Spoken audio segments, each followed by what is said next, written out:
சாருலதா எங்களுக்கு ஒரே பொண்ணு. எங்க கிட்ட எல்லாம் இருக்கு. அதனால எங்களுக்கு சமமான இடத்துல தான் மாப்பிள்ளை பார்க்கணுங்கிற எண்ணம் எப்பவும் இருந்ததில்ல. பொண்ணை நல்லா சந்தோஷமா வச்சு பாத்துக்கிற இடமா இருந்தா போதும்னு தான் நாங்க மங்கை கிட்ட சொல்லியிருந்தோம். கல்யாணத்துக்கு பிறகு மாப்பிள்ளை வேலைக்கு போகணுங்கிற அவசியம் கூட இல்ல. நம்ம பிசினஸையும் அண்டர்டேக் பண்ணிக்கலாம். அது மாப்பிள்ளையோட விருப்பம்.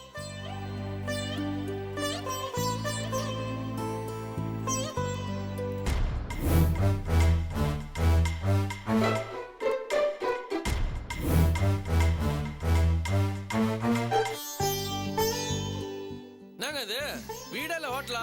எல்லாமோ இஷ்டத்துக்கு வந்து ஆகுது. இல்லங்க அம்மா கொடுங்க. என்னங்க இது? இதான் மாப்பிள்ளை முறுக்கா? என்னங்கம்மா? என்னம்மா சாப்பிடுங்க தம்பி. இல்ல சார், இப்ப ஆபீஸ்ல மசாலா வடை சாப்பிட டைம் ஆயிடுச்சு. அது மட்டும் இல்ல, தீபாவளி அன்னைக்கு எங்க அம்மா பண்ற முறுக்க மட்டும் தான் நான் சாப்பிடுவேன். மத்தபடி வெளியில நான் அவ்வளவு சாப்பிட்டுக்கிறது இல்ல. சூடா மசாலா வடை போட சொல்லட்டுங்களா? ஐயோ, அதெல்லாம் ஒண்ணு வேணாங்க. நீங்க கிரானைட் பிசினஸோட சேர்த்து ஹோட்டல் பிசினஸும் பண்ணிருக்கலாம். இன்னும் பெரிய ஆளா வந்திருப்பீங்க.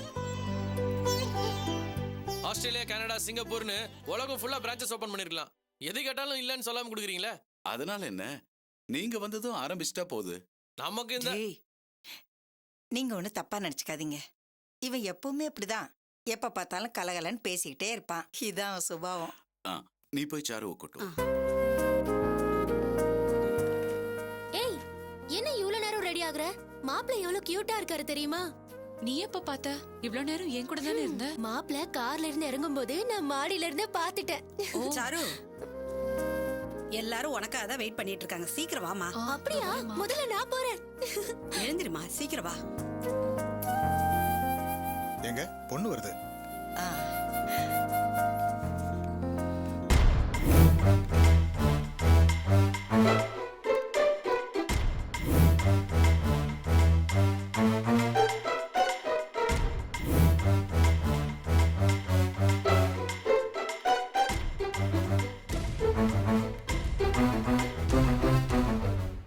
இது என் அக்கா பொண்ணு.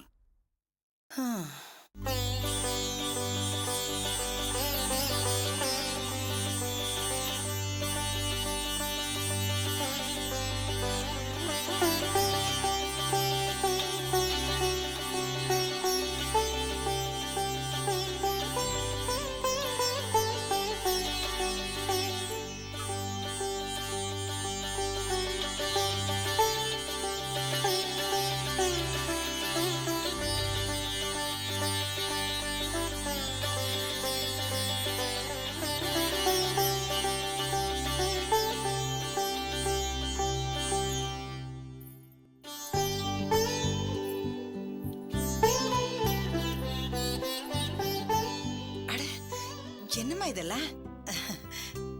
நல்லா இருமா, நல்லா இரு.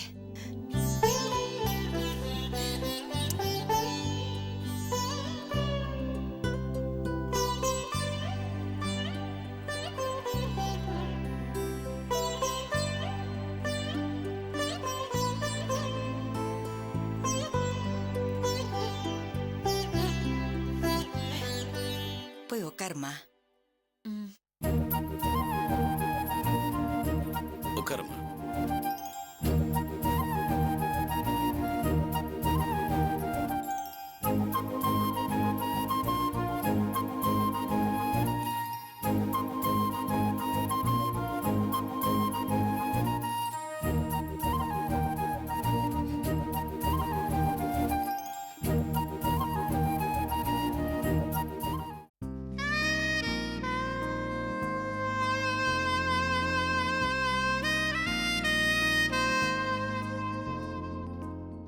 என்னம்மா படிச்சிருக்க?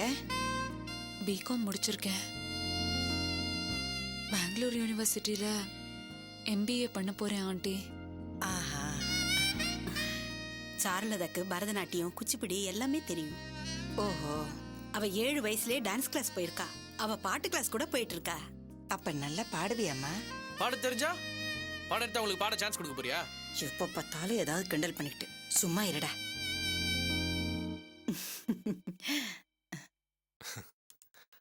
அப்ப அப்பாவோட பிசினஸ்க்கு எதுவும் உதவியா இருக்கீங்களா? இல்ல இல்ல இல்ல, என் ஆபீஸ்க்கே அவ 2-3 தடவை தான் வந்திருப்பா. இந்த வயசுலயே இவளுக்கு பிசினஸோட டென்ஷன் வேண்டான்னு தான் விட்டுட்டேன். வந்தனா, போய் ஸ்வீட் பஜ்ஜி எல்லாம் எடுத்துட்டு வாமா. எங்க இருங்கங்க. ஏமா நில்லுமா. அடுத்து என்ன ஆனியன் பஜ்ஜியும் குலாப் ஜாமுனுமா? பொண்ணு பார்க்குறேன்னு சொல்லி இந்த மாதிரி வீடியோட போய் சாப்பிட்றான்னு நானே கிண்டல் பண்ணியிருக்கேன். இப்போ நானே இந்த தப்பு பண்ணலாமா? சரி, சொல்ல வேண்டியது பேச வேண்டியது எல்லாத்தையும் பேசி முடியுங்க. நான் பேங்குக்கு போகணும். டேய், 6 நாள் லீவ் போட்டு தானே உன்னை இங்க வர சொன்னேன். என்னமோ காலில் வெந்நீரை கொட்டிக்கிட்டு துடிக்கிற மாதிரி பறக்கிற. இவன் எப்பவுமே இப்படிதாங்க. டேய், இது கல்யாண விஷயம்டா, கொஞ்ச நேரம் அமைதியா உட்காரு. பரவாயில்லைங்க, அம்மாவுக்கு அடங்கின புள்ளையா தான் வளர்த்துருக்கீங்க. பொதுவாவே அம்மா மேல பாசத்தோட இருக்கிற பையன் தன் மனைவி மேலயும் அதே பாசத்தோட இருப்பான்னு சொல்லுவாங்க. என்னடா இது எல்லாத்தையும் பாசிட்டிவாவே எடுத்துக்கிறாரு. எது சொன்னாலும் இவர்கிட்ட இந்த ரியாக்ஷன் வர மாட்டேங்குது. டேய், என்னடா யோசிக்கிற? ஒன்றும் இல்லை, நீ பேசுமா. பெங்களூர்ல எங்க வீட்டு பேரே சாருலதா நிவாஸ் தான். எனக்கு எல்லாமே என் பொண்ணு தான். இதுக்கு மேல எதுவும் சொல்ல வேண்டியதில்லைன்னு நினைக்கிறேன். என் பொண்ணுக்கு என்ன செய்யணும்னு எனக்கு தெரியும். சார் கட்டிக்க போற பொண்ணு என்ன கொண்டு வருவான்னு கணக்கு போட்டு பார்க்குறாள் நான் இல்லை. இன்ஃபேக்ட் வரதட்சணையை வாங்கக்கூடாதுன்னு என் ஃப்ரெண்ட்ஸ் கிட்டலாம் ஸ்ட்ரிக்டா சொல்லுவேன்.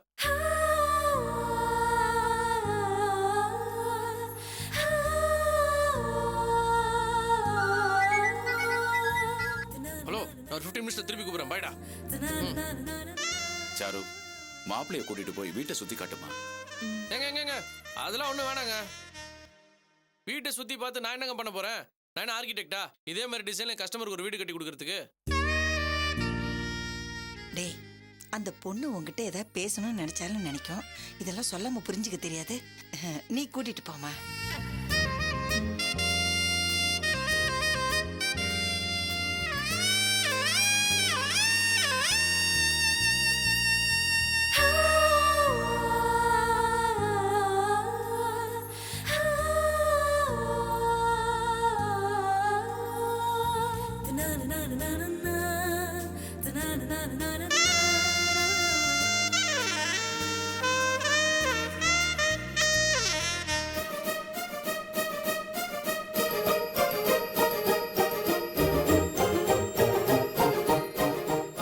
உங்க ஹாபிஸ் என்ன?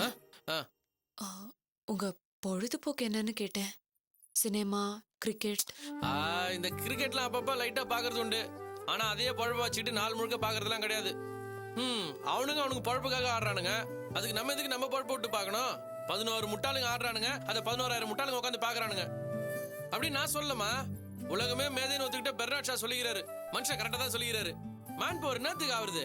அத்தனை 1000 பேர் ஒரே சமயம் ஒன்னா உட்காந்து பாக்குறாங்களே, அது நேரத்துக்கு வச்சாங்கன்னா நாடாவது முன்னேறும்.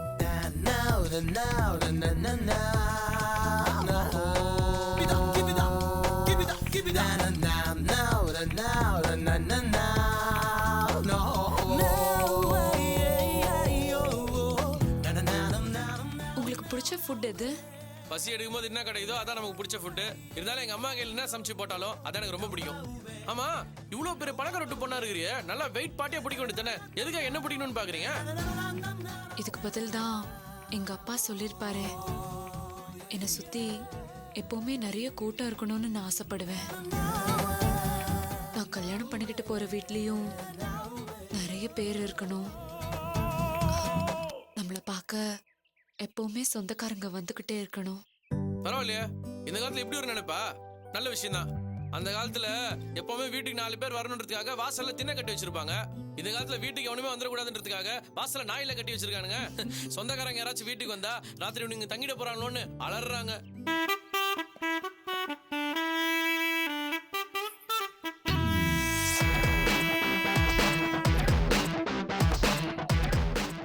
நீங்க வியப்பா பாக்குற விஷயம்னு ஏதாவது இருக்கா? அப்படிலாம் ஒண்ணும் இல்ல. எதையும் நான் அந்த மாதிரிலாம் பார்த்தது இல்ல. ஆனா என்ன, எதுவா இருந்தாலும் அது வாழ்க்கைக்கு ரொம்ப யூஸ்ஃபுல்லா இருக்கணும். அதான் நமக்கு முக்கியம். குறிஞ்சி பூ 12 வருஷத்துக்கு ஒரு வாட்டி தான் பூக்குது.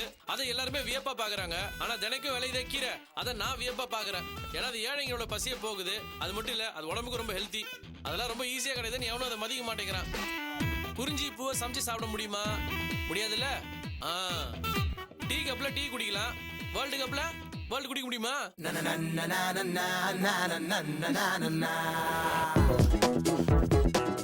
Very interesting.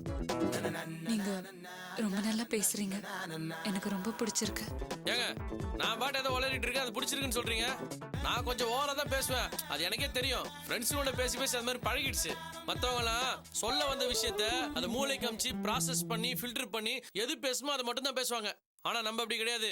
இங்க இன்னாத்து வந்து அது அப்படியே வாயில வார்த்தையா வந்துடும். நமக்கு எப்பவுமே பரந்த மனசோட இருக்கணுங்க.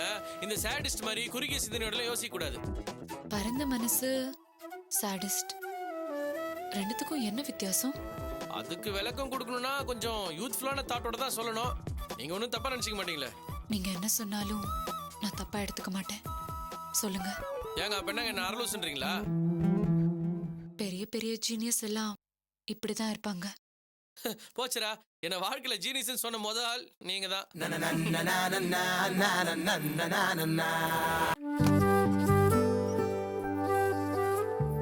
நான் கேட்ட கேள்விக்கு பதிலே சொல்லலையே. நீங்க சுடிதார் போடுவீங்களா? நீங்க வரதுக்கு கொஞ்ச நேரம் முன்னாடி சுடிதார் தான் போட்டிருந்தேன். இந்த சுடிதாரை கண்டுபிடிச்சானே அவன் ஒரு பெரிய கலைஞன், பரந்த மனசுள்ளவன் நினைக்கிறேன். ஆனா இந்த துப்பட்டாவை கண்டுபிடிச்சானே அவன் ஒரு சேடிஸ்ட். ஏன்னா மத்தவங்க சந்தோஷமா இருக்கிறது அவனுக்கு பிடிக்கல.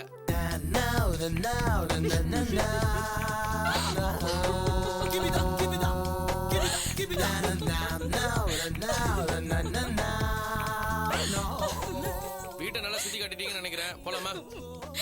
நீங்க இவ்வளவு இன்ட்ரெஸ்டிங்கா பேசுவீங்கன்னு தெரிஞ்சிருந்தா இதை விட பெரிய வீடா பார்த்து அங்க உங்களை பொண்ணு பார்க்க வர சொல்லிருப்பேன். போலாம் வாங்க.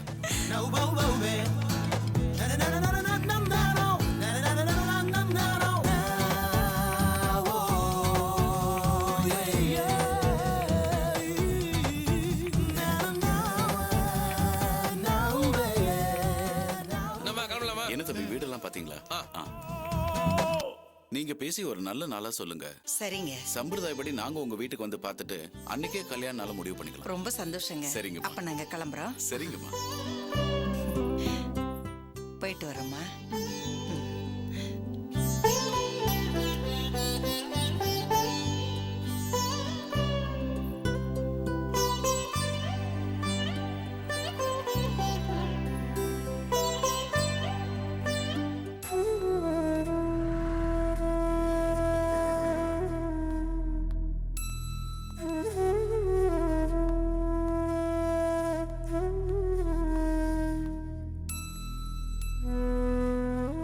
உள்ள வரலாமா?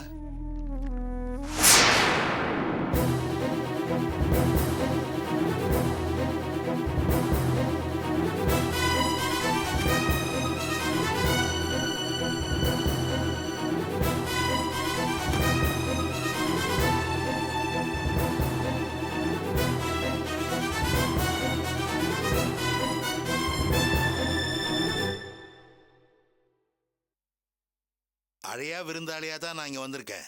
ஆனா உங்க மேல எனக்கு எந்த கோபமும் இல்ல. எங்க மேல கோவப்படுறதுக்கு என்ன இருக்கு? பொன்னாலையும் பொன்னாலையும் நாங்க தானே பாதிக்கப்பட்டோம். எங்களுக்கு தானே இந்த கோபம் இருக்கும். அடுத்தவங்க குடும்பத்துல நிம்மதியை கெடுக்கணும்னே உங்க பொண்ணை பெத்து வச்சிருக்கீங்களா? அவ பாட்டுக்கு எங்க வீட்டு பொண்ணை எங்கேயோ கூட்டிட்டு போய் போலீஸ் ஸ்டேஷன் வரைக்கும் கொண்டு போய் விட்டுட்டா. கூட்டிட்டு போக தெரிஞ்சவளுக்கு மறுபடியும் கொண்டு வந்து விட தெரிஞ்சுதா? அதுக்கு இவர் தானே போக வேண்டியதா போச்சு. அதெல்லாம் எதிர்பாராம நடந்ததுமா. அன்னைக்கு நான் போலீஸ் ஸ்டேஷனுக்கு போயிருந்தா கண்டிப்பா உங்க பொண்ணையும் சேர்த்துதாமா கூட்டிட்டு வந்திருப்பேன். உங்க பொண்ணை போலீஸ் ஸ்டேஷன்ல விட்டுட்டு என் பொண்ணை மட்டும் கூட்டிட்டு வந்திருக்க மாட்டேன். அதான் பார்த்து வருத்தத்தை சொல்லிட்டு போலான்னு வந்தேன். எல்லாம் முடிஞ்சதுக்கு அப்புறம் வருத்தத்தை சொல்லி என்ன பிரயோஜனம்? அன்னைக்கு நான் உன் வீட்டுக்கு வந்தப்போ நீ என்னை எவ்வளவு கேவலமா பேசின. நான் என்னவோ பணத்துக்கு ஆசைப்பட்டு என் பொண்ணை வயசான ஒருத்தன் தலையில கட்ட பாக்குறதா சொன்னியே. இப்ப என்னாச்சு? அங்கிள் நீங்க எப்படி இருக்கீங்க? அவருக்கு என்னமா 3 பொண்ணை பெத்து வச்சிருக்காரு. வண்டியில வருமானம் பத்தலைனாலும் அவருக்கு கவலை இல்லை. வருமானம் பண்றதுக்கு வேற வழி இருக்குன்னு அவருக்கு தெரியாதா என்ன? நானாவது கௌரவமா என் பொண்ணை ஒரு கோடீஸ்வரனுக்கு தான் கட்டி கொடுக்கணும்னு நினைச்சேன். நீ உன் பொண்ணை ஹோட்டல அலைய வச்சு பணம் சம்பாதிக்கணும்னு நினைக்கிறியே. நீ நல்ல பணம் இல்ல நான் நல்ல பணம்? முத்துமாணிக்கம்,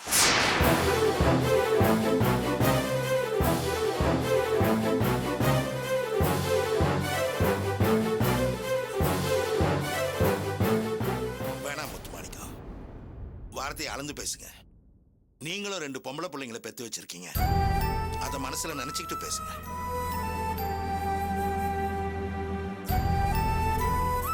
என் பொண்ணாலதான் உங்க பொண்ணும் போலீஸ் ஸ்டேஷன்ல போய் உட்கார வேண்டியதாயிடுச்சேன்ற வருத்தத்துல உங்களை விசாரிச்சுட்டு போலான்னு வந்திருக்கேன். தப்பு நடந்தப்புறம் துக்கம் விசாரிக்க வந்தா எல்லாம் சரியா போயிடுமா? எங்க குடும்ப விஷயத்துல தலையிட நீங்க யாரு? உங்க பொண்ணு யாரு? உங்களுக்கு அதுக்கு என்ன உரிமை இருக்கு? அவ பாட்டுக்கு எங்க கூட்டிட்டு போயிட்டாலே, போன இடத்துல ஏதாவது எடா குடும்பம் நடந்திருந்தா உங்களால பதில் சொல்ல முடியுமா? இந்நேரம் துளசிக்கு நல்லபடியா கல்யாணம் நடந்திருக்கும். அவன் நல்லபடியா போய் குடும்பம் நடத்தி இருப்பா. அதையெல்லாம் கெடுத்தது உங்க பொண்ணு தானே. பொண்ணை பெத்தா மட்டும் போதாது, அதை ஒழுங்கா வளர்க்க தெரியணும்.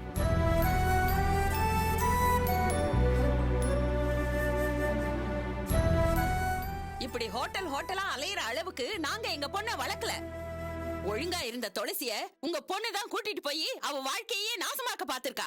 என் பொண்ணு மேலே எந்த தப்பும் இல்லைங்க. அவ எப்பவும் நியாயமா தான் நடந்துக்குவா. ஏதோ துளசிக்கு நல்லது பண்ணணும்னு நினைச்சு அங்க கூட்டிட்டு போயிருக்கா. நல்லது பண்ண போய் அது தப்பா போயிடுச்சு. உங்க பொண்ணை பார்த்து அதுக்காக வருத்தத்தை சொல்லிட்டு போலான்னு தான் நான் மனிதாபிமானத்தோட இங்க வந்திருக்கேன். உங்க கூட சண்டை போடுறதுக்கு இல்ல. எங்க பொண்ணுக்கு நல்லது பண்ண அவ யாரு?